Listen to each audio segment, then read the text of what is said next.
Hola comunidad. Soy Enrique. Desde que tengo memoria, mi madre ha sido una mujer peculiar. Su mente siempre parecía vagar, susurrando palabras indescifrables que solo ella podía entender. Al principio, no le prestaba mucha atención, pero cuando empecé a notar que ya era más continuo y cada vez que lo hacía se ponía muy mal. Mi padre, preocupado por la salud mental de mi madre, decidió llevarla al médico. Le realizaron un sinfín de pruebas. El doctor le recetó medicamentos, pero lo que más me preocupó fue que la mandaron a ir a un psiquiatra para terapia. A pesar de las sesiones y la medicación, mi madre no parecía mejorar. Su comportamiento se volvió aún más extraño. Hablaba en voz alta en la cocina como si se defendiera de algo. Lloraba sin motivo alguno y a veces se quedaba mirando fijamente a un punto invisible como si estuviera en trance. Yo, como hijo, me sentía impotente. No podía comprender lo que le pasaba a mi madre y me dolía verla así. Un día, mientras preparaba la cena, escuché un ruido proveniente de la sala. Al entrar, vi a mi madre frente al espejo, hablando con una imagen reflejada que no existía.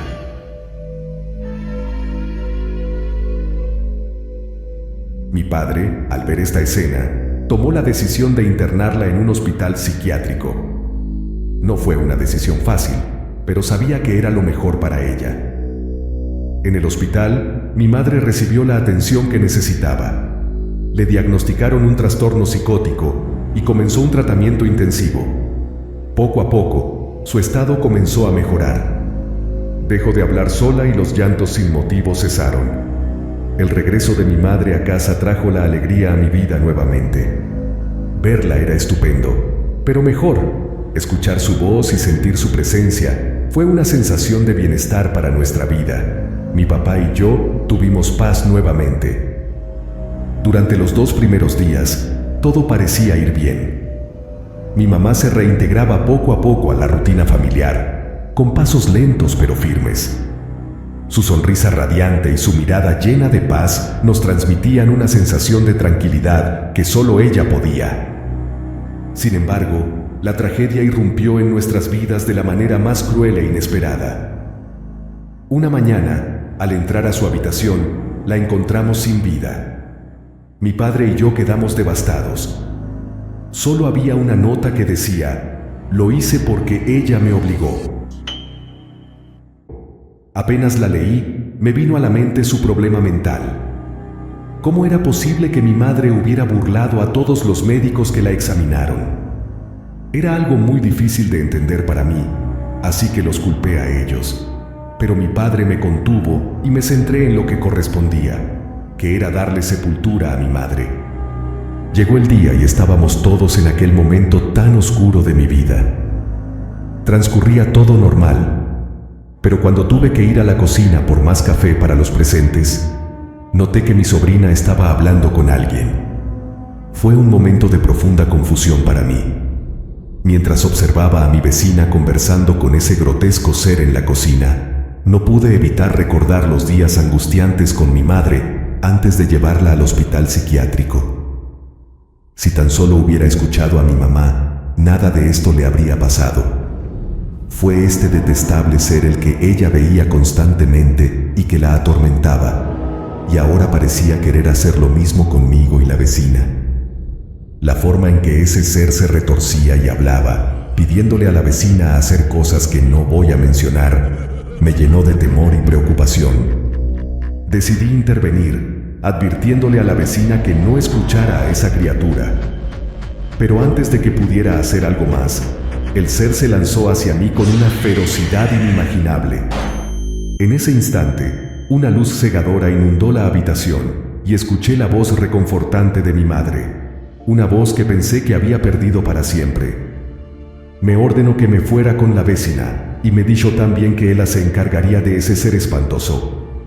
Sin dudarlo, obedecí y me traje a la vecina hacia donde yo estaba. Luego un estallido repentino se sintió en la casa cuando la luz blanca chocó con la oscuridad de esa criatura, y fui lanzado hacia atrás por la onda expansiva.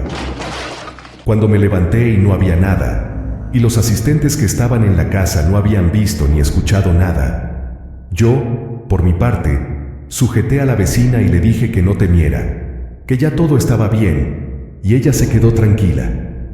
Desde ese día, la casa quedó en silencio, pero en mi corazón, siempre llevaré el recuerdo reconfortante de mi madre, protegiéndome cuando más la necesite. Ahora, como un hombre adulto, ese recuerdo sigue vivo en mí, recordándome que el amor y la protección pueden trascender incluso los límites de la vida y la muerte.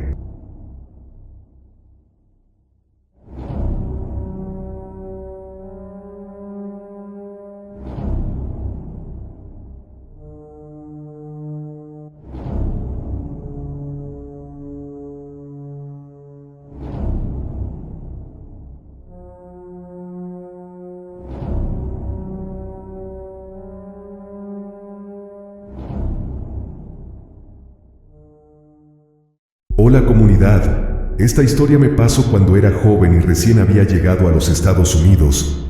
Recuerdo que el calor del sol tejano golpeaba mi nuca mientras caminaba junto a mis padres por las calles desconocidas de lo que sería nuestro nuevo hogar.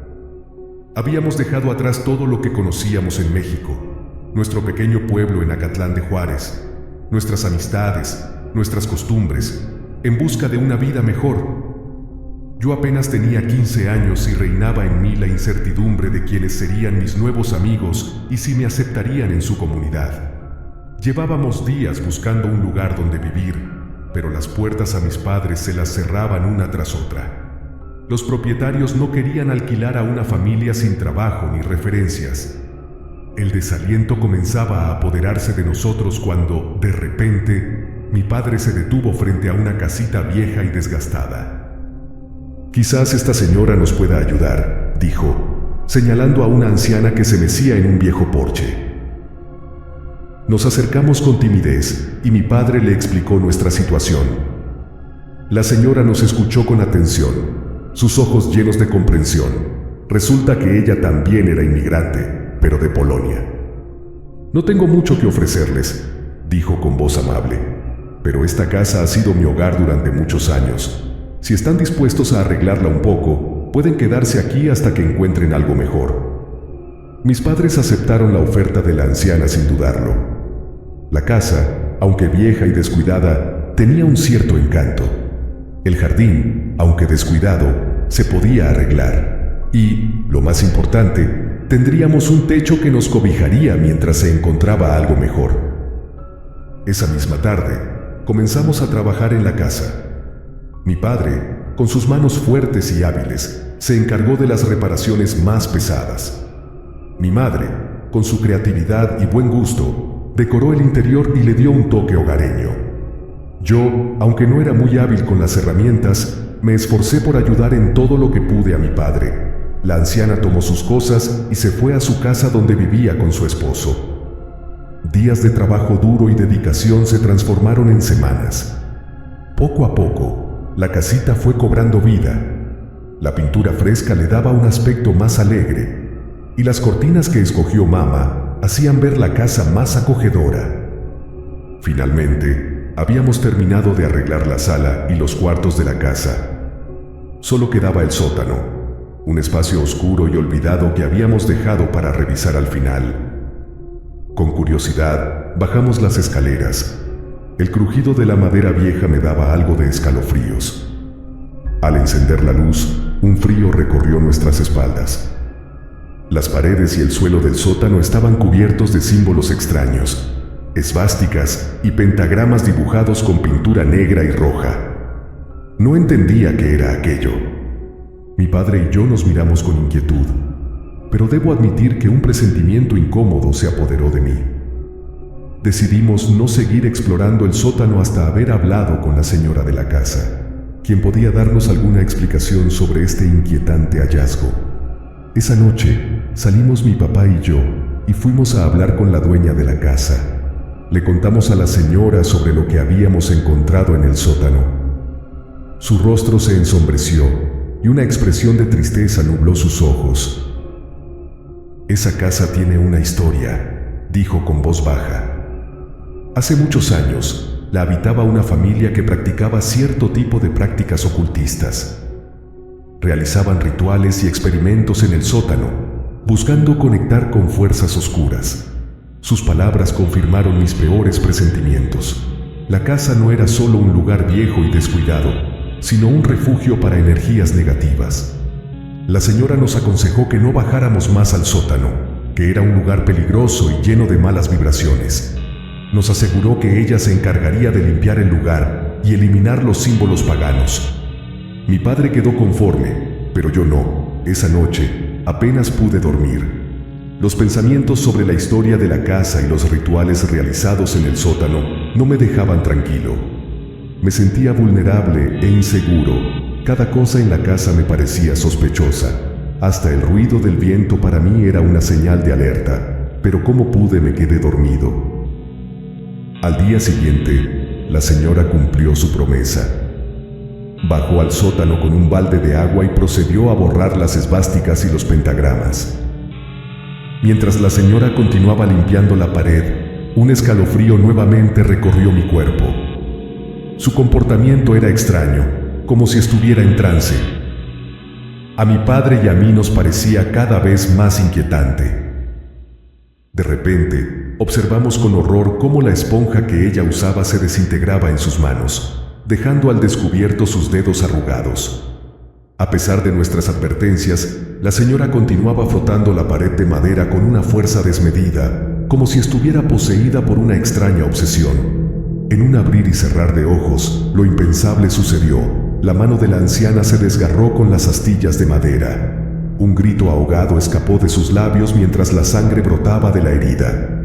Mi padre, reaccionando con rapidez, intentó detenerla, pero ella parecía no sentir dolor ni escuchar nuestras advertencias.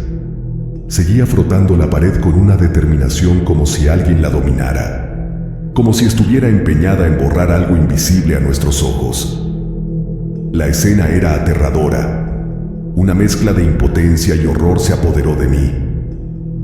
Finalmente, con un último esfuerzo, mi padre logró sujetarla y alejarla de la pared. La anciana, jadeando y con la mano ensangrentada, recobró la cordura en ese instante. Sus ojos se llenaron de confusión y miedo al ver el daño que se había hecho. Llamamos a una ambulancia de inmediato. La señora fue trasladada al hospital, donde le vendaron la mano y la atendieron por lo sucedido. Afortunadamente, la herida no era grave, pero el incidente nos dejó aterrados porque nosotros teníamos que dormir allí, ya que no teníamos dónde más ir. El accidente de la señora había confirmado nuestros temores. Este lugar no era solo una casa vieja, sino un espacio cargado de una energía inexplicable y perturbadora. Esa noche, mientras el silencio reinaba en la casa y el miedo se apoderaba de nosotros, un golpe seco en la puerta interrumpió la quietud. Mi padre y yo intercambiamos miradas de incertidumbre. Con cautela, nos acercamos a la puerta y abrimos una rendija. Al otro lado, bajo la tenue luz de la luna, una mujer vestida de blanco nos observaba con una mirada penetrante. «Hagan caso a mis palabras», dijo con voz suave pero firme. «Esta casa no es segura. En el sótano se ha abierto un portal que dará entrada a fuerzas oscuras del más allá. A medianoche, saldrá por la esvástica ensangrentada el peor de todos los demonios, y si encuentra a alguien en casa, este será consumido por su fuego». Sus palabras nos llenaron de más confusión. Mi padre, con voz temblorosa, preguntó: «¿Cómo es posible que esto esté ocurriendo?». La mujer, sin perder la compostura, respondió: «El pasado de esta casa está marcado por la oscuridad. Rituales prohibidos han dejado una huella imborrable en este lugar. Ahora, esas fuerzas han encontrado una vía para regresar al mundo». Dicho esto, la mujer se dio la vuelta y se alejó de la casa, dejando a mi padre y a mí sumidos en una profunda incertidumbre, pero no nos quedamos a comprobar su teoría. De inmediato empacamos nuestras pertenencias con rapidez y nerviosismo, despidiéndonos de la casa que había sido nuestro hogar por tan poco tiempo. La advertencia de la mujer vestida de blanco no nos dejó tiempo para dudas. Sin pensarlo dos veces, empacamos nuestras cosas y recogimos el poco dinero que teníamos para pagar un hotel. No podíamos arriesgarnos a pasar otra noche en esa casa, convertida en un portal hacia un mundo de oscuridad y peligro. Nos dirigimos a un pequeño hotel en el centro de la ciudad, buscando refugio del misterio que nos rodeaba. Al llegar, nos registramos y nos dirigimos a nuestra habitación. Exhaustos por la tensión del día, nos acostamos a dormir.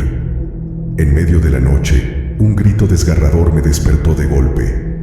Me levanté con sigilo y me acerqué a la ventana. La oscuridad de la noche era impenetrable.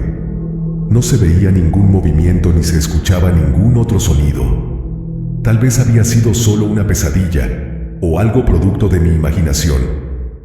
Nunca supimos qué pasó en esa casa la noche que la abandonamos. El misterio del grito en la noche quedó sin resolver. Un enigma más en la larga lista de sucesos paranormales que existen en el mundo. Andrés Ramírez. Hola comunidad. Apresurado por llegar a casa, decidí tomar un atajo por una callejuela que bordeaba el antiguo cementerio municipal. Era una decisión inusual, pues esa calle era conocida por su soledad y lo fea que era. Sin embargo, el tiempo apremiaba y la idea de acortar el camino me tentó. A medida que avanzaba por la angosta calle, un silencio sepulcral me envolvía. Eran las 12 de la medianoche. Solo el crujir de mis pasos sobre las piedras rompía la quietud. A lo lejos, divisé una figura solitaria de un hombre de negro debajo del alumbrado eléctrico. Su rostro estaba oculto en la sombra del sombrero, pero su postura rígida y erguida transmitía una sensación de misterio y autoridad. En un primer momento, no sentí miedo. Supuse que se trataba de un vigilante nocturno o de algún habitante de la zona. Sin embargo, algo en esa figura me inquietaba. A esa hora de la noche, la callejuela solía estar desierta. Era extraño encontrar a alguien allí, esperando sin aparente destino. Intenté ignorarlo y continué mi camino, pero una extraña sensación me obligaba a mirar hacia atrás. Cada vez que lo hacía, la figura seguía en el mismo lugar, inmóvil como una estatua. Empecé a caminar más rápido. No quería llamar la atención, para que este enigmático hombre no se diera cuenta. De repente sentí como si alguien estuviera mirándome. ¿Saben esa sección de que uno siente cuando posan su mirada sobre uno? Volteé rápidamente y ya ese hombre no estaba allí. Mi corazón palpitó más rápido, pero respiré profundo y me relajé nuevamente y continué caminando. Finalmente, llegué a la esquina que marcaba el final del atajo y, sin pensarlo dos veces, giré y corrí hacia mi casa. No miré atrás ni una sola vez, impulsado por el miedo. Al llegar a casa, me encerré y respiré profundamente, tratando de calmar mi acelerado corazón. La imagen del hombre de negro permanecía en mi mente. Cerré los ojos y respiré hondo y volví a calmarme. Al día siguiente, volví a quedarme hasta tarde hablando con amigos. Esta vez, sin embargo, decidí tomar el camino habitual, evitando la callejuela del cementerio. Al llegar a casa, un escalofrío recorrió mi cuerpo. Allí estaba él, el hombre de negro, al otro lado de la calle, observando fijamente hacia la ventana de mi cuarto. Intenté disimular, como si no lo hubiera visto, y entré rápidamente en casa. Le conté a mi madre sobre la presencia del hombre, pero ella, al asomarse por la ventana, me aseguró que no había nadie. Un alivio momentáneo me invadió. Bueno, ya se fue, pensé con optimismo. Me dirigí a mi habitación decidido a descansar, pero justo antes de cerrar los ojos, una sensación de desasosiego me invadió. Sentí como si me observaran. Abrí los ojos de golpe y para mi horror, allí estaba, la silueta del hombre de negro, reflejada en la ventana de mi cuarto. En ese instante, sentí como la ventana se había abierto. El terror me paralizó mientras la brisa nocturna entraba en la habitación. Cuando logré reaccionar, grité con todas mis fuerzas. Como pude, llegué a la pared y encendí la luz, pero la habitación estaba vacía y la ventana cerrada como si nada hubiera pasado. Me acerqué con cautela a la ventana y miré hacia afuera. El hombre de negro seguía allí, al otro lado de la calle, observándome con una mirada penetrante. Al día siguiente, estaba una amiga de mi madre conversando con mi mamá, y yo le dije que tuve una mala noche. Mi mamá me preguntó por qué, y yo le dije que había un hombre en mi ventana, vestido de negro, que se ponía a observarme a medianoche. La amiga de mi madre me dijo que ella también lo había visto y dijo que seguro era un muerto que se me había pegado. Yo le dije que seguro era del cementerio y ella me hizo una señal de cruz en la frente. Desde ese día, ya no lo he vuelto a ver más en mi ventana. Eso pasó cuando yo tenía 18 años y ahora tengo 45. Desde entonces, nunca más he vuelto a pasar por un cementerio a medianoche.